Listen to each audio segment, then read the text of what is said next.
sure you've all seen it in the news. Another mass murder in the United States. I think it was at UCC University this time. It seems to be happening more and more at the moment, and it's very sad to see. But it's also quite frustrating the way that this is reported in the media over here, and of course in the United States. Principally in a lot of ways, because people keep referring to these murders as mass shootings. Now you might say, well, Sam, what are you going on about? Why is that a problem? Well, it's a problem because, in a legal aspect, using the phrase mass shooting isn't really explaining what's occurred. It's a loaded term. And if you ask somebody on the left in the States, what do you mean? Why do you use the term mass shooting? They'll say, well, if you look at the FBI, if there's more than 4 killings in quick succession, they call it a mass shooting. But of course they don't call it that. They call it a mass murder, because it was a murderer who murdered the people. It wasn't a shooting. If it was a shooting, you're insinuating in some way that the murderer somehow wasn't entirely responsible for what happened. After all, he was shot too. So you're saying what? He was a victim? You're saying that the murderer was a victim? You know? It's ridiculous. It's a loaded term. And you might say, well, Sam, you're being unreasonable. These people are kind of, it's just words. But then when you hear the rhetoric going beyond that, where they're blaming the gun all the time, rather than looking at the actual cause of what occurred, then that's not an unfair reference. It's psychological. It's trying to make people associate what's happened with an object, rather than the intent of an individual, a murderous, evil individual who shot and killed people. And you've even had the father of the guy recently in the media. If I can find a link to the story, I'll put it in the description. But the father of the murderer in this case is there blaming the gun, going, oh, it's the gun's fault. Because of course he feels guilty, because as a parent he's obviously not brought his child up very well. He's certainly not noticed that he'd obviously got mental health problems. Almost certainly just filled him up full of drugs from the doctor, rather than talking to him, spending time with him, helping him. He probably feels very guilty, so he's in a sense of denial, and he blames the gun. And the media are making this much easier for him, aren't they? Because everyone else is, including Barack Obama. In fact, let's listen to Barack Obama. This year I answered a question in an interview by saying, the United States of America is the one advanced nation on earth in which we do not have sufficient common sense gun safety laws, even in the face of repeated mass killings. And later that day, there was a mass shooting at a movie theater in Lafayette, Louisiana. That day. You can bet. After that, there'll be another buying panic in the United States. Sometimes I really think Barack Obama is secretly working for the arms industry with the language he uses, because every time he talks like this, he causes another buying panic, and it gets so severe that .22 ammunition can become scarce in the UK as a consequence for certain brands. I mean, it's ridiculous. If Barack Obama really cared about reducing guns in the United States, he wouldn't make such ridiculous comments. And he's also a lawyer, I believe. So he must see how ridiculous such language is, because at the moment in the States, they have a huge amount of laws on the book to do with firearms. Obviously, you have NFA firearms, which are, that's fair enough, that's enforced. Select fire rifles, short barrel rifles, shotguns, etc., where you have a tax stamp, and that's enforced. But many of these laws aren't being enforced, or they're not being challenged, they're not being chased up, like things like straw purchases. If you take this guy who just did this shooting, or let's be honest, let's take a more everyday example, like some gang member wants a gun. He can get a sister who's not committed a crime to go to a shop and buy a gun, pass the background check, and give him the gun.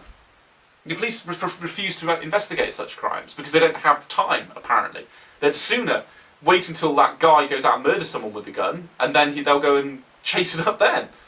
But that's already on the books. So what the hell are new laws going to achieve? New laws that aren't going to be enforced in the first place, that the police have said themselves they won't enforce. It's not going to work, is it? And then these same people on the left, they say, oh, you're being paranoid, we're not trying to take your guns away, we're just going to, we want some common sense gun laws, that's all we want. But of course history shows that these laws aren't common sense at all, because they're not enforced, therefore they don't work, they make no difference whatsoever. And then therefore they go, well, these haven't worked, we need some more laws, and more laws, and more laws, and more laws, until eventually they can take everybody's guns away, which is what they're trying to do in the States. The same thing happened here in the UK.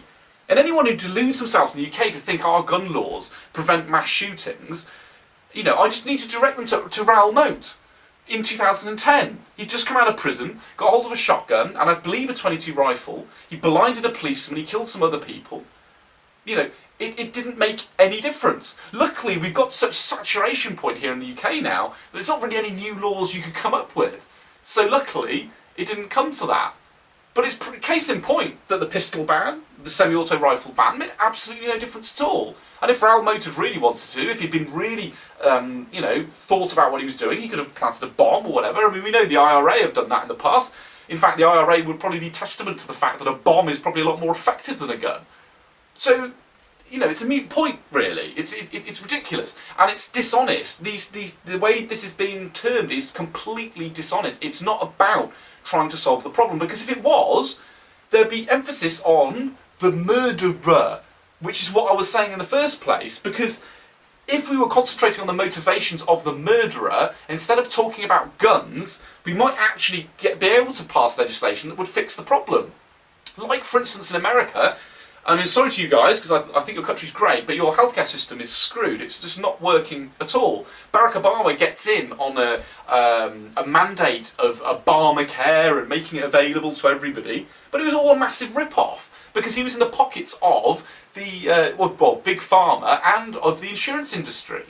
The same people who are producing the drugs which are making people mental in the first place, or certainly exacerbating that, or at least not showing due care of their patients, because instead of giving them counselling or treating them right, they are just giving them drugs because it's cheaper. And then they go off and they go mad and shoot up a school or whatever. But you won't hear Barack Obama talk about that, because those guys bankrolled his campaign. Those guys are going to be giving him some cushy job when he leaves office, I expect.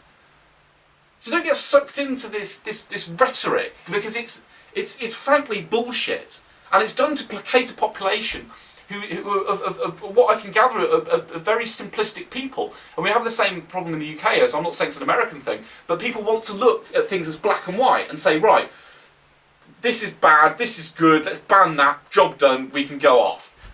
But of course the world isn't like that, is it? It's more nuanced than that.